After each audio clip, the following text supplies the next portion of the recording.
Bago matapos ang linggo last week ay meron kang pinasabog.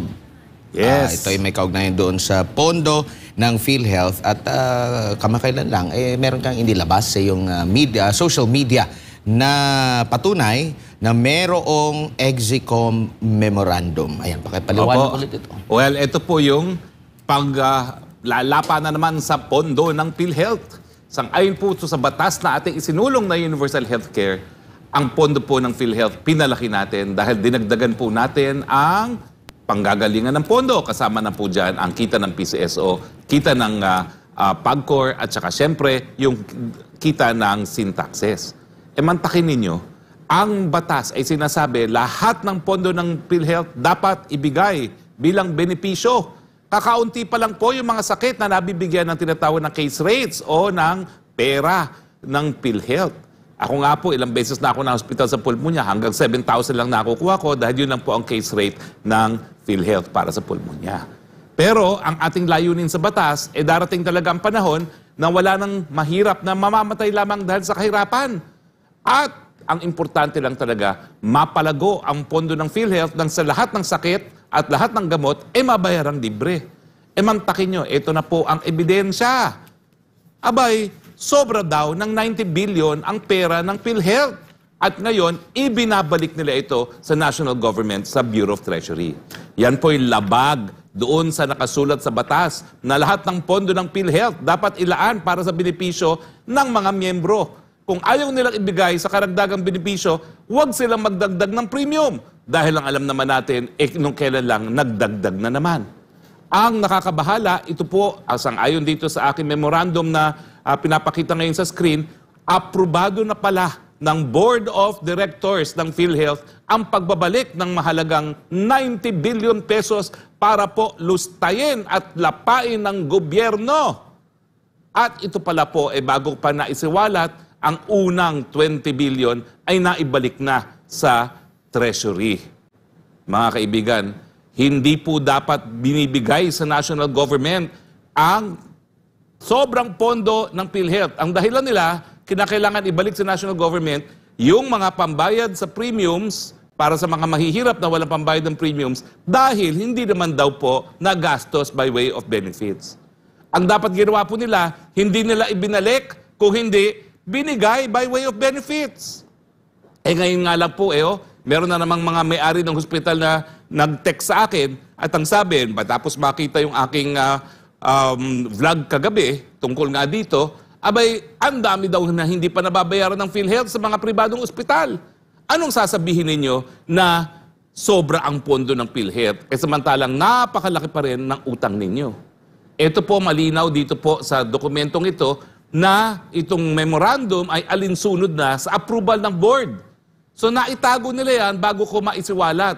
At kung titignan nyo po, ang unang naging release ay Mayo. Ano bang date yung Mayo na yon? May 10. Ibig sabihin, nakapag-release na sila ng 20 billion pabalik. First tranche. Samantalang yung 20 billion na yan, napakadami sanang nabili ng gamot, napakadami sanang mga sakit na nabigyan ng case rate. Nasaan na ba ho ang konsyensya ng ating mga namumuno sa bayang ito? Palibasa, lahat sila, ang daming nakaw na pera at hindi nila kinakailangan ng tulong sa gobyerno pag sila'y nagkasakit dahil sila nag-i-stay pa sa mga malahotel ng mga ospital. Pero paano naman po yung mga mahihirap na 90 billion, could have, baka po pwede na pong nasalba ang buhay ng napakadaming mga mahihirap kung ginamit yan sa benepisyo. At para kiba po ang batas na nagsasabi na ang pondo ng PhilHealth dapat magastos lamang sa benepisyo kung hindi naman po susundin. Ano ang paggagamitan yan? Doon nga daw doon sa meeting ng PhilHealth Board, ang sabi gamitin natin ang 90 billion para sa mga more noble causes. Anong noble causes yan? Pamigay na naman para pambili ng pirma. Ang kadudak-duda pa po, ang karamihan ng 90 billion, i-release malapit na sa eleksyon. Di ba nung minsan, in-impeach namin ang isang presidente at meron din isang kandidato ng senador na ang pamamagitan nila para makampanya, mambigay ng PhilHealth card noong mga panahon na hindi pa po lahat ng Pilipino ay miyembro ng PhilHealth. Bakit po ganyan? Bakit po pinupolitika ang mga pondo na nakalaan sana para sa pinakamahihirap na kababayan natin. Alam niyo po, ang karapatang kalusugan, hindi po yan pribilehiyo. Yung pagbibigay po ng paggamot, hindi po yan epal ng politiko. Yan po ay karapatan ng lahat ng mga mamamayan na kinikilala sa buong daigdig. Kaya nga po, dinala ko dito sa Pilipinas ang universal healthcare dahil natikman ko po kung paano ang universal healthcare nung ako po'y nag-aral sa Inglaterra bilang isang foreign student. Bilang isang diabetiko, na-shock po ako nung binigyan ako ng 2 buwang gamot na ang bayad ay £5 lamang na administrative fee. At na-shock din ako na lahat ng aking mga diagnostics libre. Nung mga nangyari po yan, 1995-1996 ako, nag-aral sa Inglaterra para sa Master of Laws. Sabi ko, sana ang Pilipinas yumaman din para magkaroon ng ganitong programa.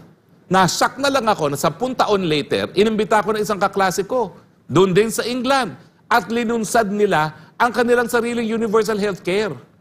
Nung una, ang bayad sa Thailand, 5 baht para sa lahat ng paggamot. Ngayon, libre na rin. Ang sabi ko, kung ang Thailand ay kayang gawin yan, bakit hindi kaya gawin ng Pilipinas? Kaya nga po nung tayo pinagbigyan ng mandato ng taong bayan para maging miyembro ng 17th Congress, sa kauna-unahang araw at kauna-unahang oras ng Kongreso, matapos tanggapin ang mga bills nung dating Speaker Pantaleon Alvarez, yun po, House Bill number 14, kung hindi po ako nagkakamali, Universal Healthcare. At hindi po tayo tumigil. Alam niyo ba mga kaibigan, ito pa ang dahilan kung bakit tinutulan ko ang appointment ng dating Secretary Ubial bilang isang kalihim ng Department of Health. Dahil nung kami nag-usap, sabi ko, hoy, ma'am, ito, universal healthcare, kailangan natin to, libre paggamot at libre paggamot. Sabi niya, ay, oo, tama yan, tama yan. Mantakin mo, matapos ang mga 2 linggo, siya ay nagpresenta ng legislative agenda sa Kongreso at walang universal healthcare. At nung tinanong ko sa kanya, bakit wala yung pinag-usapan natin? Sabi niya, meron na tayo nun. Mali po.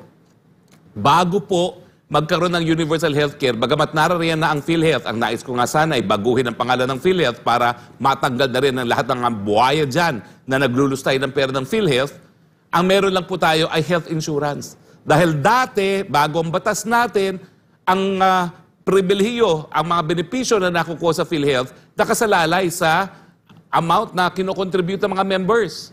Pero ang universal healthcare po, ang pagkakaiba, alam natin na yung premiums hindi sapat para ibigay yung mga benepisyo na kinakailangan ng ating mga kababayan.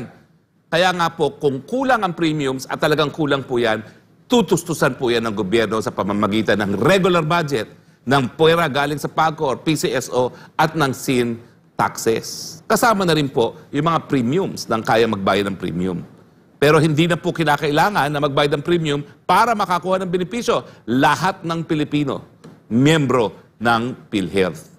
Hindi na kinakailangan manggaling sa kanilang bulsa ang premiums. At ito po yung ginamit nilang 90 billion. Yung nakalaan na pondo ng gobyerno para mga hindi kaya magbayad ng premiums. Paano na ngayon ang gagawin ng mga mahihirap na hindi nila kaya magbayad ng premiums? Ibinalik sa gobyerno yung 90 billion. Mamamatay na lang sila dahil sa kahirapan.